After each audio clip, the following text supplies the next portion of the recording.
अपने गुर्दों की अल्लाह का वास्ता हिफाजत कर लें। चंद मिस्टेक है जिनकी वजह से गुर्दों का बेड़ा गर्क हो रहा है। जब इंसान के पास कोई नेमत होती है तो वो उसकी कदर नहीं करता, जब नेमत जाती है ना तो फिर पता चलता है। गुर्दे इंसान की बॉडी का ऐसा पार्ट है जो आसानी से खराब नहीं होते। बहुत ढीठ ऑर्गन है गुर्दा, समझते हो? बहुत ढीठ ऑर्गन है, ये जल्दी खराब नहीं होता। बहुत कुछ गलत होता है गुर्दे के साथ। जैसे ये जो हार्ट अटैक होता है ना, हार्ट अटैक, कोलेस्ट्रॉल बढ़ गया, रगें वो तंग हो गई, चर्बी आ गई, हार्ट अटैक हुआ। ये हार्ट अटैक इतनी आराम से नहीं होता।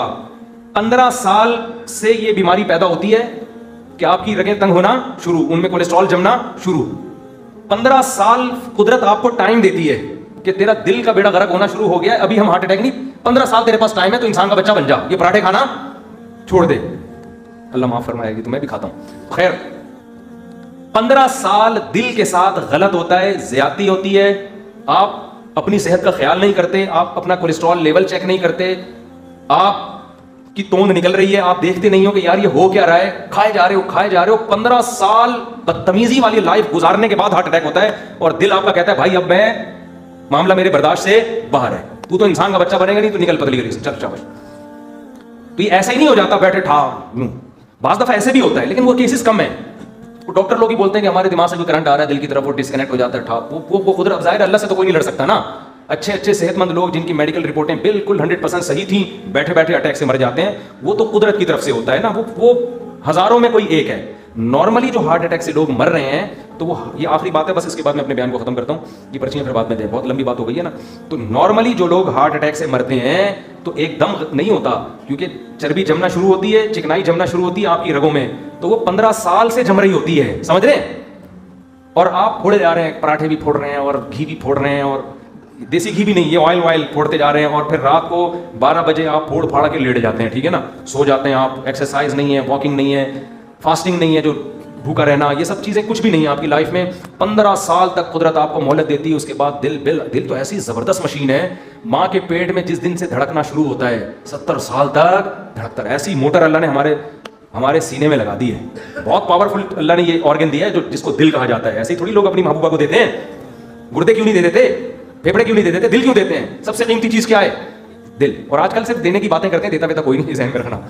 तो बहुत पावरफुल अल्लाह ने बनाया। इसी तरह डॉक्टर जो किडनी के स्पेशलिस्ट है, उनसे हमने सुना कि जो हमारा किडनी है ना, गुर्दे, ये कमजोर ऑर्गन नहीं है, ये बहुत पावरफुल है। इसका जब तक आप तबीयत से सत्यानाश नहीं करते ना, ये खराब नहीं होता।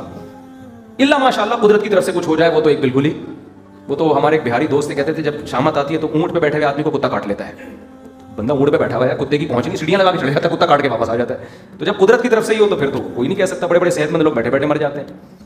मैं इतनी बातें कर रहा हूँ, अल्लाह ना करे मैं टाइम हो जाऊँ, लोग कहेंगे बड़ी सेहत की बातें करते थे, आज खुद ही टाइम हो गए, गुर्दे खराब हो गए, दिल खराब हो गए। भाई अल्लाह से कोई नहीं लड़ सकता, समझ रहे हो? लेकिन हमें क्या हुक्म है? अपनी सेहत का हम ख्याल करें। हर दूसरा आदमी ब्लड प्रेशर का मरीज है, किडनी खराब हो रहे हैं, हार्ट अटैक हो रहा है, ब्रेन हैमरेज हो रहा है, तो इंसान के बच्चे बन जाओ मेरे भाई। सारी दुनिया के हकीम डॉक्टर एक चीज पर मुत्तफिक हैं कि आप 40 साल के बाद अपना वेट ना बढ़ने दें। अभी मैंने नादिर अली को इंटरव्यू दिया ना, मैं बहुत बारीक आ रहा हूँ उस इंटरव्यू में। नादिर अली भी कह रहे यार आप पहले तो थोड़े मोटे थे, इतने बारीक क्यों हो गए? मैंने कहा शुक्र अदा करो, मोटे नहीं हो रहे, क्या हो रहे हैं, बारीक हो रहे हैं। तो अच्छा है, वजन नहीं बढ़ रहा, ये खुशी की बात है, ये कोई गम की बात नहीं है। 40 साल के बाद मोटा होने पर गवर्नमेंट की तरफ से पाबंदी होनी चाहिए, समझ रहे हो? जितना खाना फोड़ना फाड़ना 40 साल तक, वो भी इतदाल से, ऐसा नहीं कि उन्हें फोड़ा जा रहा है, फिर भी 40 साल में गुजारा हो जाता है। अब तो 40 साल से भी पहले लोगों के साथ मसाइल हो रहे हैं। तो बचपन से ही सही खुराकों की आदत डालें बच्चों को। तो आपने कम से कम 40 साल के बाद ये करना है। अपना लिपिड प्रोफाइल का एक टेस्ट होता है, उसमें आपकी पूरी हिस्ट्री आ जाती है कि कोलेस्ट्रॉल आपका कितना है, HDL और बाकी जितनी कोलेस्ट्रॉल की किस्में, वो सारी रिपोर्ट आ जाती है। किसी अच्छी लैब से करवाएं, समझ रहे हो ना? ये लाजमी करवा लें। और बास डॉक्टर मना करते हैं टेस्ट ना करवाएं, वो भी ठीक है, ना करवाएं आप टेस्ट। आप ये देखें तोंद निकलना तो नहीं शुरू हो गई, बस इतना टेस्ट करवा लें। अगर इसके ना करवाएं, आप कोलेस्ट्रॉल वगैरह टेस्ट ना करवाएं। बास डॉक्टर कहते हैं इससे वहमी हो जाता है, वो खैर डॉक्टरों का ये इख्तलाफ है इसमें। लेकिन इतना ज़रूर देखें कि इंसान के जवाल की अलामत यहाँ से शुरू होती है जब उसका पेट निकलना पेट निकलना इसकी अलामत कि अब आप में मांस नहीं पैदा हो रहा, अब जो फोड़ना फाड़ना है उससे क्या पैदा हो रहा है? फैट। और ये फैट आपको कब्र की तरफ लेके जाएगा।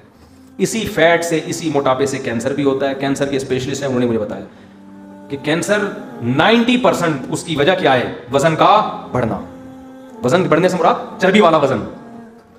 दूसरा, इसी से हार्ट के मसाइल पैदा होते हैं। फैट की वजह से, इसी से शुगर, इसी से ब्लड प्रेशर। और गुर्दों की वाट लगाने में माहिरीन ये कहते हैं कि शुगर और ब्लड प्रेशर का सबसे ज्यादा दखल है। समझते हो कि नहीं समझते? गुर्दों की जो ऐसी की तैसी करवानी है ना, तो शुगर और किससे? ब्लड प्रेशर से। क्योंकि ब्लड प्रेशर से जब ब्लड का प्रेशर बढ़ता है तो गुर्दे की नालियां कमजोर होती हैं, और जब शुगर होती है तो वो शुगर जमना शुरू हो जाती है, तो फिर आदमी डायलिसिस पे आ जाता है। तो अपने आप को दो चीजों से बचाओ, एक ब्लड प्रेशर से और एक किससे? शुगर से बचाएं। कैसे बचाएं? डॉक्टर लोगों से पूछें, वो बता देंगे आपको, लेकिन दवाइयों पे ना आओ आप। उसके लिए वही लाइफ स्टाइल है जो नेचुरल है, उसी से बचोगे। समझ रहे हो ना? वो क्या है? सुबह सुबह उठ के दौड़ लगाओ, जॉगिंग करो, भागो, पसीना निकालो अपना, तगड़ तगड़ तगड़ तगड़ भागो, कुत्ता लगाओ अपने पीछे अगर भाग रही जा रहा आपसे। कराची में कुत्ते लगाना अपने पीछे कोई मुश्किल काम नहीं है, खुद ही लग जाते हैं। आप भाग के तो देखो ना, तभी कुत्तों को हार्ट अटैक नहीं हो रहा। कुत्तों को हार्ट अटैक नहीं होता। मैंने नहीं कभी देखा कुत्ता खड़े खड़े मर जाए, तो गोली मारो नहीं मर रहा वो, तो इसलिए कि भागता है वो। और फिर भागो, थोड़ा जिम विम चले जाया करो, थोड़ा सा डंड वंड पे लिया करो वहां जाके। और खुराक पे क्या करो मेरे भाई? थोड़ा कंट्रोल करो, मीठा कम कर दो। 40 साल के बाद मीठा कम करो। प्रोटीन वाली जैसे अंडे मंडे खा लिए, गोश्त मोश खा लिया, मुद्दसिल उड़ा लिया, जो सामने आया खा लिया, सही है ना? तो गरीब आदमी कहाँ से खाएगा अंडे मंडे? तो कोई बात नहीं, आप अल्लाह ने जो पैसा, वही रोटी खा लो जो घरों में पक रही है, लेकिन कम खाओ ना। थोड़ो तो नहीं, दावतों में खाया थोड़ी जा रहा है, दावतों में थोड़ा जा रहा है। देखो, इस्लाम ने कोई ऐसी बात का हुक्म नहीं दिया जिससे आपकी सेहत को नुकसान हो। इस्लाम तो सेहत बनाना चाहता है, इसी वजह से पेट भर के खाना सुन्नत नहीं है, भूखा रहना सुन्नत है। भूखा रहना सुन्नत है। आज डॉक्टर भूखे रहने के फजाइल बयान कर रहे हैं कि भूखा रहने से इंसान जवान रहता है, बुढ़ापा नहीं आता। आज तो कह रहे हैं 18 घंटे की फास्टिंग करो। हम तो कहते थे 12 घंटे का रोजा रखो। डॉक्टर लोग पहले कहते थे अबे ये मुसलमानों को खाम में भूखा रखते हैं, इनमें कमजोरी पैदा करते हैं। अब डॉक्टर कह रहे हैं 12 कम है, कितने रखो? 18 घंटे का रखो। समझ रहे हो ना? 18 घंटे के रोजे रखो, उससे सारा फैट वैट क्या होगा? खत्म। कैंसर मैंसर सारे जो ये सारी चीजें, जब इजाफा कचरा कुंडी पैदा होती है तो फिर वहां कीड़े पैदा होंगे ना भाई। जब इजाफी खाओगे तो वो कचरा बनेगा, जब कचरा बनेगा तो कीड़े आएंगे, कीड़े आएंगे तो फिर सब कुछ होगा, उसमें कैंसर भी होगा, रसोलियां भी निकलेंगी। तो जितना खा रहे हो उतना यूटिलाइज हो जाएगा। कम खाओगे, यूटिलाइज ज्यादा हो रहा है, मेंटेन होगा। फिर वर्जिश करने वाला थोड़ा ज्यादा भी खा ले तो कोई मसला नहीं है। तो गुर्दों को बचाने के लिए आपने क्या करना है? ब्लड प्रेशर पे और शुगर पे कंट्रोल करना है। 40 साल से जो बड़ी उम्र के लोग हैं उनसे मैं गुजारिश करूंगा कि अपनी शुगर का भी टेस्ट करवा लें कि कितना चांस है आपको शुगर का। समझते हो? डॉक्टर रिपोर्ट से पता चल जाता है। अगर चांस है तो और एहतियात करें, चांस नहीं है तो शुगर अदा करें और ऐसी लाइफ स्टाइल बना लें कि ये बिल्कुल ही चांस खत्म हो जाए। समझते हो कि नहीं समझते? मैंने अपना टेस्ट करवाया था 2-4 साल पहले, तो उसमें जो मेरी शुगर की रिपोर्ट थी अच्छी थी कि नहीं कोई मसला नहीं है। मैंने और एक्सरसाइज की, अल्हम्दुलिल्लाह और अच्छी रिपोर्ट आ गई। लेकिन फिर भी ये कुदरत की तरफ से, अल्लाह मारना चाहे तो भाई कौन रोक सकता है। लेकिन रिपोर्टों की बात, मैं तो रिपोर्टें पेश कर रहा होता हूँ ना, तो हमने अपनी भी रिपोर्ट निकलवा ली कि भाई क्या है रिपोर्ट है, हम इतनी पराठे फोड़ रहे थे, तभी तो मैं फोड़ रहा हूँ पराठे कि रिपोर्टें क्लियर है अल्हम्दुलिल्लाह। जब रिपोर्टें क्लियर है तो चलता है, थोड़ी बहुत परहेजी, सुबह पराठे फोड़ दो, कोई मसला नहीं है, ना फोड़े तो ज्यादा अच्छा है। अच्छा, एक आखिरी बात ये ताकि ये टॉपिक कंप्लीट हो जाए।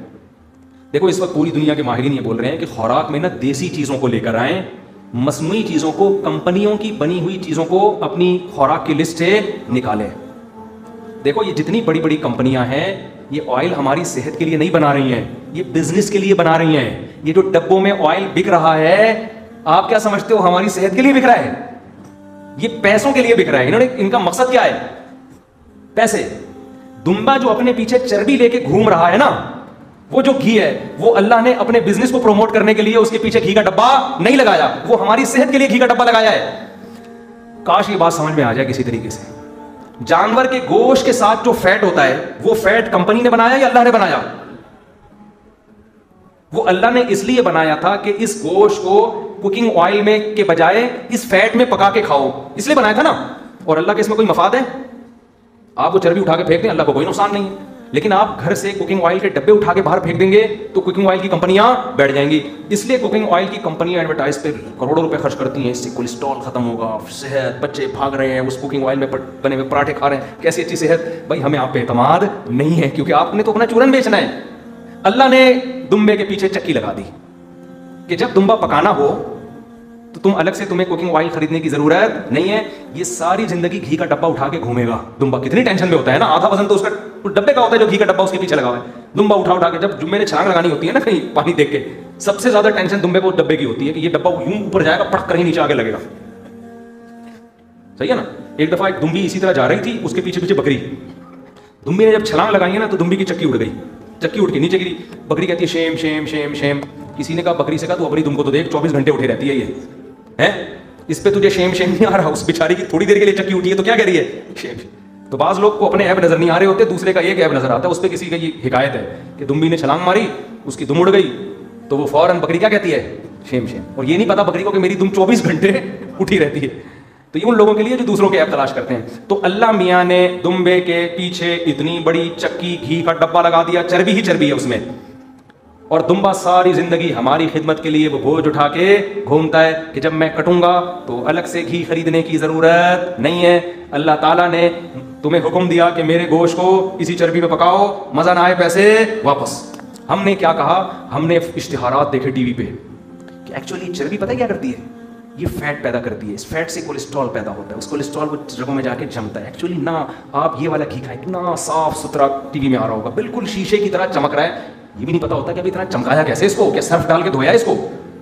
और वो चर्बी में स्मेल आ रही है बच्चों को, क्या आ रही है, स्मेल आ रही है। देसी घी से स्मेल आ रही होती है ना आजकल बच्चों को, वो स्मेल थोड़ी, तो खुशबू है अल्लाह के बंदो, उस खुशबू को तुमने बदबू कह दिया। तो मेरे मशवरे पे ना आप कुछ दिन चर्बी खाएं, घी को अपनी मार्केट से क्या कर दें, निकाल दें। आपकी सेहत हटो बच्चों ना हो जाए ना, मेरा नाम बदल देना, आपकी पेट की बीमारियां खत्म होंगी, आपका कब्ज खत्म होगा, आपका कोलेस्ट्रॉल लेवल पे आएगा, आपको ऐसी सेहत, आपको 4 शादियों वाले बयानात समझ में आना शुरू हो जाएगा। हकीकत बता रहा हूँ, आप बोलोगे यार शादी तो 4 ही हैं, ये तो कैसे हो सकता है।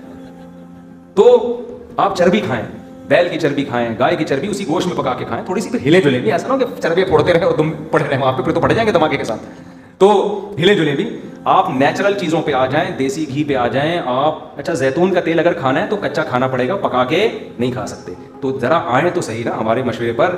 देखो आपके मैं आखिरी वाकया बस बताता हूँ, उसके बाद बयान सच्ची मुच्ची का ख़त्म, सच्ची मुच्ची का ख़त्म। एक आखिरी वाकया बताता हूँ मैं, सच्ची मुच्ची का ख़त्म। फिर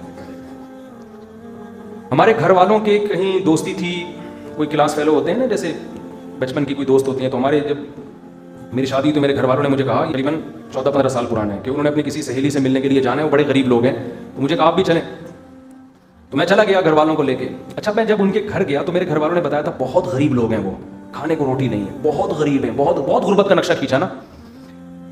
मैंने कहा यार बहुत ही गरीब होंगे जब इतना ज़्यादा बताया जा रहा है। तो वाकई किसी कच्ची आबादी में मैं गया तो टूटा फूटा घर, बहुत ही गरीब लोग, खाने के लिए बर्तन नहीं उनके घर में, फर्श टूटे हुए, ऐसा होता है ना कोई चारपाई कहीं से कोई लकड़ियां मिली तो लाके ठोक के लगा दी, वाकई गरीब। तो मैंने कहा यार ये तो बेचारों के पास रोटी नहीं है, टुकड़े मुकड़े इस तरह की चीजें बेचारों के पास। तो मैंने कहा जब भी मैं इनके बच्चों से मिलूंगा तो वो भी बेचारे गुर्बत से ठिठरे हुए और चेहरे बेचारों के, तो जाहिर है कुछ है ही नहीं, तो यही होता है। मैं जब आया उनके बेटों से मिला तो वो लंबे तिरंगे और ऐसी उनकी स्किन चमक रही है जैसे ये गुलाब नहीं होते। तो मैंने कहा इनको तो हमसे ज्यादा खाने को मिल रहा है, इतने तो हम नहीं है। यानी उनके चेहरों पे एक अलग ही चमक थी। तो मैंने कहा भाई ये कैसे गरीब हैं, खाने को है नहीं, और इनकी सेहतें देखो और ऐसे चमक देखो, इनकी आंखों में लाल सिर्फ डोरे नहीं होते जैसे, ऐसे लशपश हटो बच्चों किस्म के गरीब। अच्छा उनकी वालदा भी आई मिलने के लिए, उन बच्चों की वालदा। मैंने थोड़ी गपशप लगाई, कैसे हालात हैं बेटा, बहुत बुरे हालात हैं, ये है वो, मैं जो ताउन कर सकता था वो भी मैंने किया। लेकिन मैं यही सोचता रहा कि यार इनका किचन जाके देखो इसमें क्या खा रहे हैं ये लोग, कि सेहतें इनकी हमसे ज्यादा अच्छी हैं, लाल सुर्ख टमाटर। और एक अट्रैक्शन होती है ना स्किन में कि लगता है कि यार ये कोई सेहतमंद है, कोई किसी किस्म की कमी नहीं है इसमें। हम आ गए, ये कंफ्यूजन मेरी खत्म नहीं हुई। मैंने अपने घर वालों से बात की कि क्यों बेचारे इतने गरीब हैं और फिर सेहतें इनकी अच्छी, घर वालों ने भी कोई तबसरा नहीं किया। फिर एक दिन मेरे घर वालों ने कहा भाई इनके लिए ना कोई कुकिंग ऑयल का आप इंतजाम कर दें, बेचारों के पास पकाने के लिए तेल भी नहीं होता, गरीब लोग हैं, कहीं से कोई डालडा माल्डा खरीद के दे दें इनको। मैंने कहा कुकिंग ऑयल का भी इंतजाम नहीं है तो अब तक खाना कैसे पक रहा है। मैंने कहा ये बेचारे क्या करते हैं, बकरीद के दिनों में चर्बियाँ जमा करते हैं लोगों के घरों से, जो चर्बी लोग फेंक देते हैं ना, तो ये जमा करके उसको पिघला के पूरे साल के लिए घी तैयार करते हैं। मैंने कहा होड़ पता चल सी ये हो रहा है, सही है ना। घर वालों ने बताया ये पूरे साल उसी चर्बी के पराठे खाते हैं, उसी चर्बी में कभी गोश्त आ जाए तो वो पकता है, उस चर्बी के अलावा इन बेचारों को है, इन बेचारों को उस चर्बी के अलावा खाने को कुछ भी नहीं मिलता। मैंने कहा ये बेचारे नहीं है, बेचारे हम हैं। समझते हो कि नहीं समझते, अब तो आपके अच्छे भी समझेंगे इंशाल्लाह। मैंने कहा ये बेचारे नहीं है, बेचारे कौन है, हम हैं। जब थोड़े दिनों में हमारे शुगर हो गई है, जो रीवों में घुमा करते हैं, ठीक है ना, बेचारे हम हैं, ये नहीं है बेचारे। और इनसे बोलो कि इधर उधर से कुकिंग ऑयल खरीदने की बिल्कुल भी ज़कात के कहीं से पैसे आ भी जाए ना, चर्बी खरीद लेना उससे, तो मुझे अंदाजा हो गया भाईजान ये कमाल किसका है, ये चर्बी का कमाल है। जानवर जब खाता है ना घास फूस, जितने भी मिनरल्स हैं उसके फैट में जाके जमा होते हैं, वो ऐसी फॉर्म में जमा होते हैं, बहुत जल्दी जुज़्वे बदन बनते हैं। और जितने भी ऑयल हैं पकाने से खराब होते हैं, चर्बी पकाने से खराब नहीं होती। तो मैं आपसे भी कहता हूं गरीब बन जाओ, बकरीद के दिनों में आप भी चर्बियां जमा करना शुरू कर दो। देखो अल्लाह ने कुरान में ये बयान किया कि यहूदियों पर उनके गुनाहों की वजह से हमने चर्बी हराम कर दी थी, ये कुरान में है। वहर्रमना अलैहिम शुहूमहुमा इल्ला मा हमलत ज़ुहूरुहुमा अविल हवाया औ मख्तलत बिअज़म। अल्लाह कहते हैं हमने यहूदियों को गुनाहों की सजा क्या दी, हमने कहा जानवर का गोश्त खाना है, चर्बी नहीं खा सकते। तो आप बताओ गुनाहों की वजह से जो चीज हराम हुई है वो नेमत थी या नहीं थी? क्या ख्याल है?